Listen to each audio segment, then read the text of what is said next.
இந்த ஒரு விஷயத்த நீங்கள் ரெகுலராக பண்ணாலே போதும். உங்களுக்கு stroke, heart attack, depression, diabetes, obesity இந்த மாதிரி பல நோய்கள் வராமல் நம்ம தடுக்கலாம். அது என்னன்னு பார்த்தீங்கன்னா சைக்கிளிங் தான்.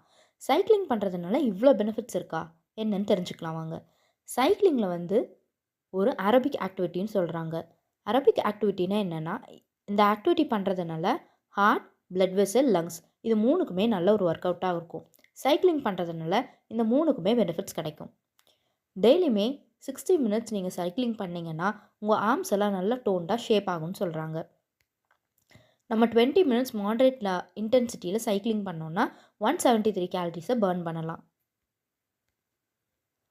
நம்ம சைக்கிளிங் பண்ணுறது வந்து நம்மளோட பேலன்ஸை இம்ப்ரூவ் பண்ணுறதுக்கு ரொம்பவே ஹெல்ப் பண்ணும்.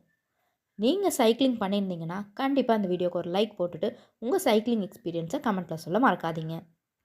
டெய்லி முடியாட்டி கூட வாரத்தில் 5 நாள் சைக்கிளிங் பண்ண ட்ரை பண்ணுங்கள்.